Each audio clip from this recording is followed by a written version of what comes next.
हमने कहा कि जन स्वराज की जो व्यवस्था बनेगी तो बाकी जो बड़े काम होने हैं वो तो होंगे, लेकिन in the matter of days and hours 6 चीजें हो जाएंगी। पहली चीज, बिहार से इस फर्जी शराबबंदी के कानून को हटा दिया जाएगा, जिसमें शराब की दुकान बंद है और घर घर शराब की डिलीवरी हो रही है और बिहार के गरीब जनता का 20,000 करोड़ का नुकसान हो रहा है। दूसरी बात हम लोगों ने कही कि बिहार में 60 वर्ष से ज्यादा उम्र के हर महिला पुरुष को, दिव्यांगों को और विधवाओं को, जो 400 रुपए की पेंशन पर जी रहे थे, अभी हम लोग के डर से 1100 हुआ है। जैसे ही जन स्वराज की व्यवस्था बनेगी उनको 2,000 रुपए महीना मिलने लगेगा, ताकि उनकी एक बेसिक जिंदगी जीने के काबिल वो हो जाए। तीसरी बात कही गई कि जैसे ही सरकार बनेगी 7 दिन के अंदर एक नया विभाग बनाया जाएगा रिलीफ एंड रिहेबिलिटेशन के लिए, उन लोगों के रिलीफ और रिहेबिलिटेशन के लिए जो बिहार से मजबूरी में पलायन कर गए हैं। उस विभाग का सिर्फ ये काम होगा कि आने वाले साल भर में 50 लाख से ज्यादा लोग जो बिहार से बाहर 10,000 12,000 की मजदूरी के लिए गए हैं, उनको बिहार में ही रोजी रोजगार की व्यवस्था की जाए,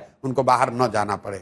चौथा काम ये किया जाएगा, जिस गांव में भी सरकारी विद्यालय की हालत खराब है वहां गरीब लोगों को ये सुविधा दे दी जाएगी कि जब तक सरकारी विद्यालय आपका नहीं सुधरता है, आप अपने बच्चे को अपने इलाके के प्राइवेट स्कूल में भेजिए, उसका फीस सरकार भरेगी। पांचवा चीज ये किया जाएगा कि जो लोग भी खेती कर रहे हैं, जो लोग भी खाने वाली खेती से कमाने वाली खेती में मूव करेंगे, मतलब जो धान गेहूं ज्वार बाजरे की खेती को छोड़कर कैश क्रॉप की खेती में जाएंगे, उनको मनरेगा के तहत मजदूर मुफ्त कर दिए जाएंगे।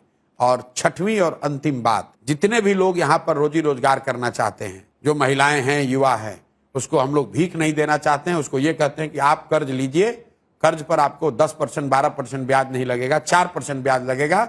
4% ब्याज पर आपको कर्ज मिल जाएगा, ताकि आप अपने घर में अपने पैर पर खड़े होइए, रोजी रोजगार कीजिए, ताकि आपको सरकारी नौकरियों का मुंह ना देखना पड़े, फैक्ट्री लगने का इंतजार ना करना पड़े।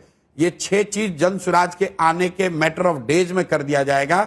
और एक अंतिम बात, जो 100 सबसे भ्रष्टतम नेता और अफसर हैं, उनकी सूची बना दी गई है। जैसे ही सरकार बनेगी स्पेशल कानून बनाया जाएगा, स्पेशल कोर्ट बनाए जाएंगे और साल भर के अंदर न सिर्फ इन पर कार्रवाई होगी, इनके और इनके परिवार के पास जो बिहार से लूटा हुआ पैसा है उसको जब्त किया जाएगा, बिहार के खजाने में जमा किया जाएगा। और इस काम को करने के लिए कुछ दिन से ज्यादा नहीं चाहिए।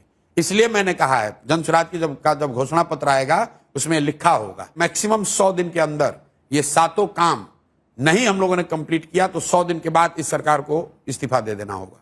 आप जो ये घोषणा पत्र का पहला घोषणा होगा। मैं आपके चैनल पे पहली बार कह रहा हूं, किसी को बहुत बड़ी बात है कि हम लोग 5 साल हम लोग रिप्ले करेंगे। बिल्कुल 100 दिन के अंदर अगर ये 7 काम आपको नहीं दिखेगा तो आप 5 साल मत इंतजार कीजिए, 2 साल इंतजार मत कीजिए, 100 दिन के अंदर इस सरकार को इस्तीफा दिलवा दीजिए।